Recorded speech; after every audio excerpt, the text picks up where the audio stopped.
योगी आदित्यनाथको photo राखेर आन्दोलन गरेको थियो र यसको नेतृत्व स्वयं विस्थापित राजा ज्ञानेन्द्र शाहले गरेका थिए। अर्को पक्षलाई तलाउन अनि पार्टी फुटाउनको लागि देउवाले संसद विघटन गरेका थिए। देउवाले 6 महिनाभित्रै अर्थात् 2059 कार्तिक 27 गते ताजा जनादेशका लागि मध्यवर्ती निर्वाचन गर्ने घोषणासम्म गरेका थिए। प्रधानमन्त्री देउवाको सनका कारण जननिर्वाचित संसद पनि गएको थियो। त्यो बेलामा आठ दल, धेरै सञ्चार माध्यम, धेरै बुद्धिजीवी र संविधानविदहरूले पनि खाएका रहेछन्। तर सुविधाको कुरा गर्दा चाहिँ जुन सुविधा अहिलेका नेताहरूको छ त्यो भन्दा लग्जरी सुविधाको बजेट राजपरिवारका सबै सदस्यहरूलाई वितरण हुन्थ्यो। यसमा जुन बखत नाबालिग राजगद्दीमा हुन्थे त्यो बेला अर्को व्यक्तिले उसको नाममा शासन चलाउँछ, त्यसलाई हामी निष्क्रिय राजतन्त्र भन्छौँ। विश्वमा 44 वटा देशमा मात्र कुनै न कुनै रूपमा राजाहरू रहेका छन्। अहिले विश्वमा विभिन्न स्वरूपमा राजतन्त्र रहेका छन्। कुनै नाम मात्रको राजतन्त्र छन् भने कुनै कल्चरल राजतन्त्र छन्।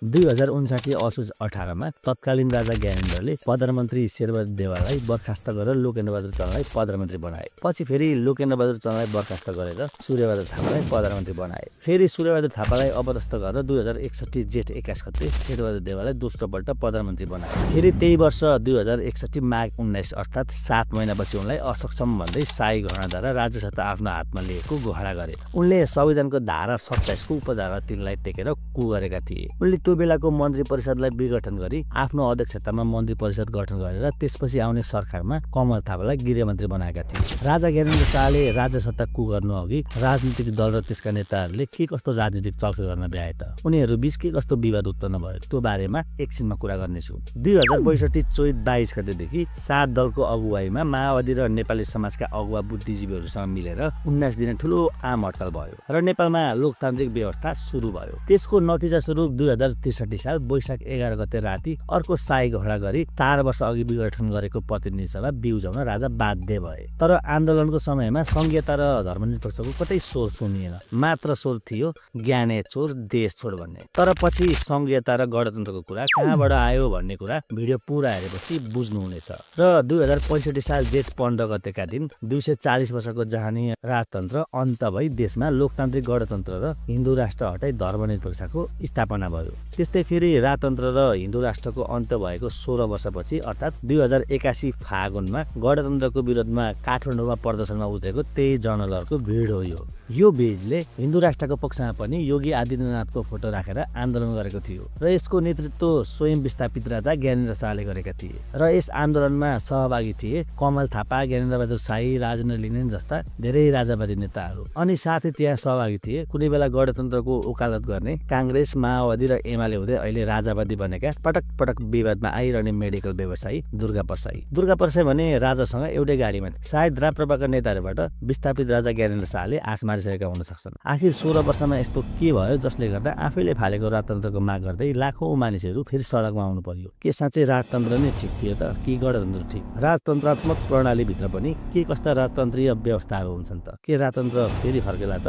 राजाले कु गर्नुभन्दा अगाडि नेपाली काङ्ग्रेसभित्र के कस्तो बखडा उत्पन्न भयो त? आज हामी यही प्रश्नको उत्तर लिएर आएका छौँ। कृपया भिडियो स्किप नगरी अन्तिमसम्म हेरेर हामीलाई साथ दिनुहोला, नत्र भिडियोमा एकतर्फी मात्र बुझ्नुहुनेछ।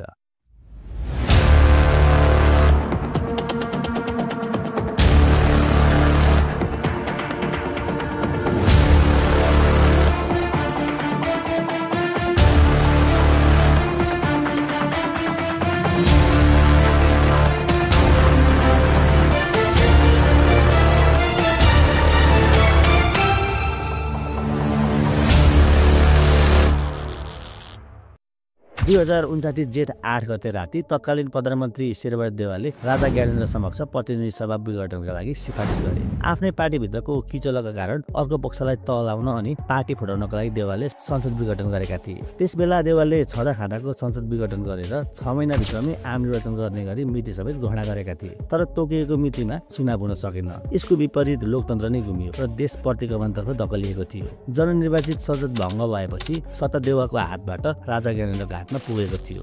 कहानी यस्तो छ। 2058 साउन 11 गते सरकारबाट गिरिजाप्रसाद कोइरालाको बहिर्गमनपछि देउवा प्रधानमन्त्री बनेका थिए भने खुमबहादुर खड्का गृहमन्त्री भए। देउवाले 41 सदस्यीय जम्बो मन्त्री परिषद खडा गरेका थिए। माओवादी र एमाले मिलेर पहिला एकचोटि बनेको नेपाल कम्युनिस्ट पार्टी जस्तै त्यसबेला सत्तारूढ नेपाली काङ्ग्रेसभित्र पनि अन्तर्विरोध चर्किएको थियो। देशमा माओवादी जनयुद्धको जगजगी बढेको थियो, सङ्कटकाल लागेको थियो। देउवाको प्रधानमन्त्री कालमा 2058 मङ्सिर 22 गते जारी भएको सङ्कटकाललाई 2059 जेठ 10 सम्म गतेसम्म कायम रहने गरी संसदले अनुमोदन गरेको थियो। 10 गतेपछि सङ्कटकाल थप्ने कि नथप्ने भन्ने विषयमा सत्तारूढ नेपाली काङ्ग्रेसभित्र दुई खेमा देखिएको थियो। देउवा समूह सङ्कटकाल लम्ब्याउने पक्षमा थियो भने पार्टीको बहुमत पक्ष अर्थात् गिरिजाबाबु चाहिँ सङ्कटकाल थप्नु हुँदैन भन्ने लाइनमा थिए। यही बीच 2059 साल जेठ 3 गते छोटो सूचनाका आधारमा जेठ 9 का लागि संसदको 22औं अधिवेशन आह्वान भयो। संसदको सो बैठकबाट सङ्कटकालको अवधि थप गर्ने तत्कालीन प्रधानमन्त्री देउवाको योजना थियो। यसैको लागि सरकारले सङ्कटकाल बढाउने सम्बन्धी प्रस्ताव संसद सचिवालयमा दर्ता गर्यो र सो प्रस्तावलाई संसद बैठकको कार्यसूचीमा समेत राखिएको थियो। आफ्नै दलभित्र अन्तर्विरोध चर्कदै गएपछि संसदको अधिवेशन सुरु हुनुभन्दा ठिक अघिल्लो दिन अर्थात् 2059 जेठ 9 गते नेपाली काङ्ग्रेसले सङ्कटकाललाई निरन्तरता दिन आवश्यक नरहेको निर्णय लियो र सचिवालयमा दर्ता भएको प्रस्ताव फिर्ता लिन प्रधानमन्त्री देउवालाई निर्देशन दियो। आतंककारी ऐन लागू भइसकेको अवस्थामा सङ्कटकाल थपिराख्नु नपर्ने काङ्ग्रेसको निष्कर्ष थियो। तर संसद सचिवालयमा दर्ता भएको प्रस्ताव फिर्ता लिन निर्देशन दिँदै पार्टीले स्पष्टीकरण सोधेकै बहानामा देउवाले सोही दिन अर्थात् 2059 साल जेठ 8 गते राति नै राजा ज्ञानेन्द्र समक्ष संसद विघटनको सिफारिस गरे। अन्ततः 2056 को आम निर्वाचनबाट गठित प्रतिनिधि सभा भङ्ग भयो। देउवाले अध्यादेश ल्याएर 2059 साल जेठ 13 गते सङ्कटकाल थपे। संसद विघटन गरेका देउवाले नेपाली काङ्ग्रेसलाई फुटाएर नेपाली काङ्ग्रेस प्रजातान्त्रिक बनाएका थिए र त्यसको सभापति आफ्नै बने। देउवाले 6 महिनाभित्रै अर्थात् 2059 कार्तिक 27 गते ताजा जनादेशका लागि मध्यवर्ती निर्वाचन गर्ने घोषणा गरेका थिए। तर उनले चुनाव गर्न सकेनन् र यही बहानामा राजा ज्ञानेन्द्रले 2059 असोज 18 गते अर्धकू मार्फत देउवालाई सत्ताबाट हटाएका थिए। प्रधानमन्त्री देउवाको सनका कारण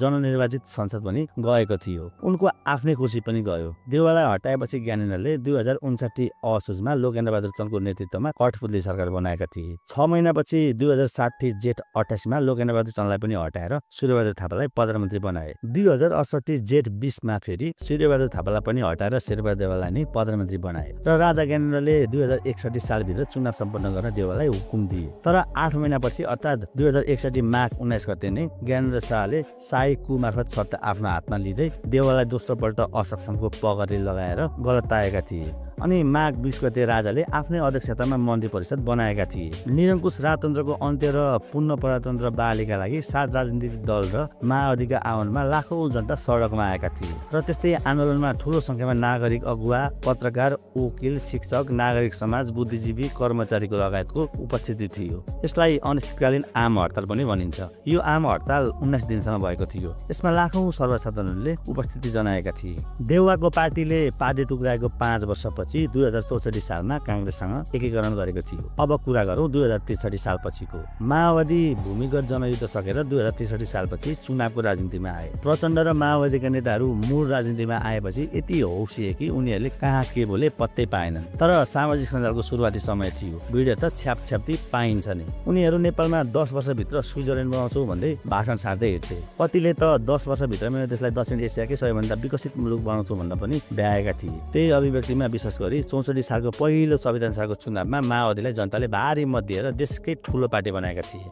अलिअलि डर पनि थियो, फेरि कतै जङ्गलतिर फर्केर जाने त होइनन् भनेर, किनभने त्यति बेलासम्म पनि जनता माओवादीको त्रासमै थिए। तर चुनाव जितेपछि माओवादी पार्टीभित्रको आन्तरिक किचोलो र सत्तामा मात्र लिप्त हुने प्रवृत्तिले माओवादी पनि पुरानो पार्टीभन्दा फरक बनेन। बरु संघीयता, धर्मनिरपेक्षता र गणतन्त्र ल्याउँदा विदेशीले दिएको पैसा चाहिँ डरै खाएका रहेछन्। सायद यो कुरामा पनि भागवण्डा नमिलेर माओवादी 10 टुक्रा भएको हुन सक्छ। यो कुरा त जब युएसएआइडीको पैसा मदन कृष्ण र हरिवंशले सम्म खाएको रहेछन् भन्दा पो मज्जाले बुझियो। त्यसको लागि तपाईँ अमेरिकाको राष्ट्रपति वेबसाइटमा गएर प्रष्ट हेर्न सक्नुहुन्छ। कसले कति रकम खाए, के संस्थाको नामबाट खाए, के कति प्रयोजनको लागि खाए र जम्मा कति खाएका रहेछन् सबै हेर्न मिल्छ। अमेरिकी ट्रम्प सरकारले सबै खुलाएर वेबसाइटमा राखेको छ। त्यसमा एउटा पार्टी र एउटा नेतालाई मात्र दोष दिन मिल्दैन। त्यो बेलामा 8 दल, धेरै सञ्चार माध्यम, धेरै बुद्धिजीवी र संविधानविदहरूले पनि खाएका रहेछन्। त्यति बेला राजा ज्ञानेन्द्र पनि कम निरङ्कुश थिएनन्। राजाले नराम्रो काम केही गरेनन्। राजा त दुधका धुलाउन् भन्ने चाहिँ म राजाको हली बन्न तयार छु, राजाको रैती बन्न तयार छु भने जस्तै हो। तर पनि खासा भन्नुपर्दा राजतन्त्रले गर्नुपर्ने विकासका कार्यक्रम माओवादी जनयुद्धकै कारण 1 दशकभन्दा माथि रोकिएको थियो। अझ बनेका पनि ध्वस्त बनाइयो। ठुला विकासका संरचना माओवादीले नै ध्वस्त पारेका थिए। तर पनि लोकतन्त्र आएपछि जनताले प्रचण्डलाई विश्वास गरिरहे। तर प्रचण्डले यो सब आफू सत्तामा आउनको लागि मात्र प्रयोग गरेका रहेछन्। यो 16 वर्षमा पटक धेरैजना प्रधानमन्त्री बनिरहे। पटक सरकार पनि फेरिरह्यो। राजनीतिक अस्थिरता र र भ्रष्टाचारले देश खायो। स्विजरल्यान्ड बनाउँछु भन्ने भाषणमा मात्रै सीमित रह्यो। तितो सत्य त के हो भने त्यो बेला राजतन्त्र कस्तो थियो भन्ने थाहा नै छैन होला। अहिले राजतन्त्रको समर्थन गर्ने कि त धेरै पुराना पञ्चहरू छन् भने कि त नयाँ युवाहरू छन्। ती बेला पनि अहिलेको जस्तो स्वतन्त्रता थिएन।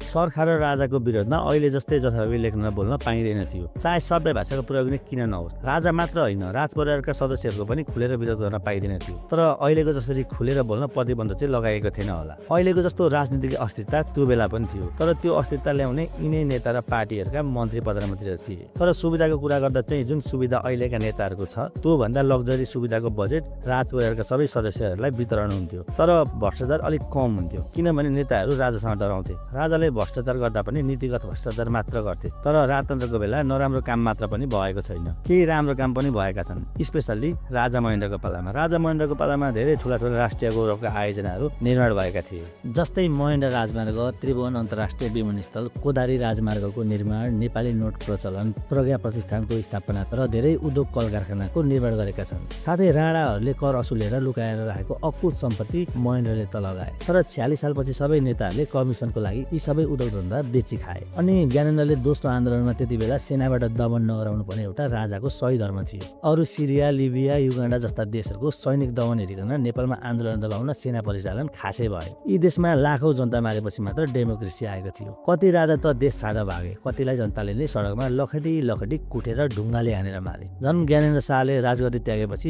नेपालमै बस्ने निर्णयलाई पनि धेरैले प्रशंसा गर्दछन्। चर्चित पत्रकार विजय कुमारको शब्दमा राष्ट्र निर्माता पृथ्वीनारायण शाहले आधुनिक नेपालको जग बसालेदेखि गणतन्त्र अघिसम्म नेपालमा राजतन्त्रका 4वटा स्वरूपहरू देखिएको छ। पहिलो एब्सोल्युट मोनार्की अर्थात् सक्रिय राजतन्त्र, जस्तै ज्ञानेन्द्र शाह र महेन्द्रले कु गरेपछि आएको थियो। यस्तोमा राजाको हातमा सबै चाबी हुन्छ, त्यसमा राजा संविधानभन्दा माथि हुन्छन्। 2017 सालपछि 2046 सालसम्म नेपालमा सक्रिय राजतन्त्र थियो। वा तत्कालीन राजा ज्ञानेन्द्रले 2061 मा सत्ता हातमा लिएपछि पनि 2063 सालसम्म नेपालमा सक्रिय राजतन्त्र देखा पर्यो। दोस्रो रहेको छ संवैधानिक राजतन्त्र। राजा ज्ञानेन्द्रले शेरबहादुर देवालाई असक्षम भनेर अपदस्थ गर्नु अघिसम्म नेपालमा संवैधानिक राजतन्त्र थियो, जहाँ राजा संविधानले बाँधिएका हुन्छन्। उनको भूमिका देश र संविधानको संरक्षकको रूपमा मात्र देखिन्छ। अर्को तेस्रोमा रहेको छ अहिलेको राष्ट्रपतिको जस्तो निष्क्रिय राजतन्त्र। नेपालको इतिहासमा जुन बखत नाबालिग राजगद्दीमा हुन्थे त्यो बेला अर्को व्यक्तिले उसको नाममा शासन चलाउँछ, त्यसलाई हामी निष्क्रिय राजतन्त्र भन्छौँ। अथवा 104 वर्ष राणा कालमा जहाँनिया राणा शासनलाई हामी निष्क्रिय राजतन्त्र भन्छौँ। त्यो बेला राणाहरूले राजा खोपीको देउता बनाएर सबै शासन सत्ता आफ्नो हातमा लिएका थिए। चौथो रहेको छ निलम्बित राजतन्त्र। चौथो राजतन्त्रको स्वरूप हामीले त्यो बेला देख्यौँ जब नेपालमा राजतन्त्रलाई प्रतिबन्धित अवस्थामा राखियो। 62-63 को दोस्रो जनआन्दोलन सकिएर संसदको पुनर्स्थापना घोषणा भएपछि गणतन्त्रको घोषणा हुनु अघि 2065 सालसम्म नेपालमा निलम्बित राजतन्त्र देखिएको थियो। त्यो बेलासम्म राजा निकै कमजोर भइसकेका थिए। अन्तर्राष्ट्रिय अभ्यास हेर्दा र राज्यहरूको सुरुवात हुँदै गर्दा सबैतिर प्राय राजतन्त्रका आधारमा शासन व्यवस्था सञ्चालन हुने गर्थे। शताब्दीको सुरुवातमा युरोपतिर स्विजरल्यान्ड, फ्रान्स र सन मेरिनो बाहेक अरू सबै देशमा राजाबाट नै शासन हुन्थ्यो। अहिलेको समयमा भने विश्वमा 44वटा देशमा मात्र कुनै न कुनै रूपमा राजाहरू रहेका छन्। अहिले विश्वमा विभिन्न स्वरूपमा राजतन्त्र रहेका छन्। कुनै नाम मात्रको राजतन्त्र छन् भने कुनै कल्चरल राजतन्त्र छन्, त्यस्तै कतै सेरोमोनियल राजतन्त्र छन्। नेपालमा 4वटा राजतन्त्रको अभ्यास भए पनि मुख्यतः यो संसारमा 2 किसिमको मात्र राजतन्त्र प्रचलितमा छ। एउटा हो एब्सोल्युट मोनार्की अर्थात् सजिलो भाषामा निरङ्कुश राजतन्त्र। यस राजतन्त्रमा शासन सत्ताको केन्द्रमा राजा रहेका हुन्छन् र उनी संविधानभन्दा पनि माथि रहेका हुन्छन्। अहिले विश्वमा यस्ता राजतन्त्र भएका थोरै मात्र देश रहेका छन्। तीमध्ये ब्रुनाई, साउदी अरेबिया, ओमन, युएई जस्तो राष्ट्रहरूमा यो किसिमको राजतन्त्र रहेको छ। अर्को छ कन्स्टिट्युसन मोनार्की अर्थात् संवैधानिक राजतन्त्र। यसमा राजा संविधान अन्तर्गत रहेका हुन्छन्। नेपालको सन्दर्भमा 2046 सालपछि राजा ज्ञानेन्द्रले शासन सत्ता आफ्नो हातमा नलिने बेलासम्म 2059 सालसम्मलाई संवैधानिक राजतन्त्र भनिन्छ। विश्वमा अहिले UK, Belgium, Netherlands, Norway, Sweden, Denmark जस्ता देशहरूमा यस्तो किसिमको राजतन्त्र रहेको छ। त्यस्तै बहराइन, भुटान, जोर्डन, कतार जस्ता आदि देशहरूमा पनि कन्स्टिट्युसन मोनार्की सिस्टम रहेको छ। राजा आऊ देश बचाऊ भनेर मात्र हुँदैन। दुर्गा प्रसाई र उनका समर्थक र राजावादीहरूले के कस्तो खालको राजतन्त्र चाहेका छन् त। अहिलेका आन्दोलनका मुख्य अगुवा दुर्गा प्रसाईले भूषण दाहालको अन्तर्वार्तामा यो 31 वर्षमा नेपाल यस्तो भयो उस्तो भयो भन्ने अभिव्यक्ति दिएका छन्। उनको अभिव्यक्तिले 2019 सालदेखि 2047 सालसम्मको अवस्था इङ्गित गरेको छ। यदि नेपालमा राज संस्था फर्के पनि राजा को बन्छ त? जनताबाट पहिले नै तिरस्कार भइसकेका ज्ञानेन्द्रलाई जनताले फेरि राजा स्वीकार गरा जस्तो देखिँदैन। अनि उनका छोरा पारस सधैँ केही न केही कारण सधैँ विवादमा आइरहन्छन्। यस्तो अवस्थामा राजा को बोल्न त? यसको जवाबमा रविन्द्र मिश्रले ज्ञानेन्द्रको नाति हृदयेन्द्रको नाम लिएका थिए। के राजतन्त्र फर्काउन सक्ने संवैधानिक आधार छ त? हुन त युगमा पनि एकपटक राजतन्त्र फालेर फेरि ल्याएको हो। यस्तो उदाहरण अरू पनि धेरै देशको इतिहासमा छ। तर नेपालको सन्दर्भमा के राजा फर्काउन सक्छन् त? धेरै राजनीतिक साथीहरूका हुन्छ नेपालमा अब सबै जनताको साथ पाए पनि राजतन्त्र फर्काउन सम्भव छैन। अहिलेको यो सरकारप्रतिको असन्तुष्टि र आक्रोशलाई बाटो बनाएर आफ्नो निजी स्वार्थ, निजी फाइदा लिन केही व्यक्तिहरूले साथ दिएको भरमा त्यो पुनर्स्थापित हुन असम्भव छ। झन् नेपालमा कम्युनिस्ट, काङ्ग्रेस र मधेसवादी शक्तिहरू गणतन्त्रकै पक्षमा रहेकाले पनि राजतन्त्र पुनर्स्थापना सम्भव छैन। तर अहिलेको चुनावी जनमत र स्वतन्त्रप्रतिको जनताको लगाव हेर्दा यदि गणतन्त्रवादीहरू अहिलेको जस्तै रवैया देखाइरहेमा सरकारप्रति जनताको धेरै असन्तोष बढ्दै जाँदा देशमा सिस्टम परिवर्तनै असम्भव छ भनिहाल्न मिल्दैन। किनभने संवैधानिक रूपमा राजा फर्कन सक्छन्, तर चुनावमा 2/3 बहुमत ल्याएर राज संस्था पुनर्स्थापना गर्न चाहेमा त्यो संवैधानिक रूपमा सम्भव रहेको छ। संविधान अन्तर्गत चुनाव लडेर देश टुक्राउने बाहेक कुनै पनि शासकीय पद्धतिको परिवर्तन गर्न कुनै रोकटोक छैन। नेपालको वर्तमान संविधानलाई परिवर्तन गर्न मिल्ने व्यवस्था भएकाले यो सम्भव हुन्छ। यही नै लोकतन्त्रको ब्युटी हो। यस व्यवस्थामा राजतन्त्रका लागि जनमत बनाउने अधिकार राजाबाजुलाई पनि हुन्छ, राजा विरोधीलाई पनि हुन्छ। मेरो विचारमा जनताले चुनेर पठाएका जनप्रतिनिधिले रोजेका प्रधानमन्त्री, राष्ट्रपति हुने लोकतान्त्रिक गणतन्त्र व्यवस्था नै ठिक हो जस्तो लाग्छ। नेता चाहिँ फटाएर भ्रष्ट हुन्। एउटा वंशमा जन्मेकै आधारमा स्वतः राजा हुने व्यवस्था भन्दा पक्कै पनि राम्रो व्यवस्था हो गणतन्त्र। गणतन्त्रको विकल्प गणतन्त्र नै हो। मात्र नेताहरू सुध्रिनुपर्छ। तर एउटै प्रश्न उठ्छ, कहिले सुध्रिने? मनले कतैबाट भन्छ यी शीर्ष नेताहरू कहिले सुध्रने छैनन्। किनभने जनताले चुनावको बेलामा मासु र रक्सीमा बिकेर भारी मतका साथ यिनीहरूलाई जिताइहाल्छन्। साँच्चै भन्नुपर्दा न त राजतन्त्र निरङ्कुश हुन्छ न त गणतन्त्र। निरङ्कुश त्यो हुन्छ जसले शासन सत्ता सम्हाल्छ। व्यक्तिले सिस्टमलाई निरङ्कुश बनाउँछ। सिस्टम सबै ठिक हुन्छ। सिस्टम चलाउने मानिसमा भर पर्छ। कुन सिस्टम सही, कुन सिस्टम गलत त्यो छुटाउने जिम्मा तपाईँहरूलाई पनि दिन्छु। कमेन्ट बक्समा लेख्न नभुल्नुहोला। अहिलेलाई यति नै। अर्को भिडियोमा भेट्ने बाचा गर्दै गुड बाई।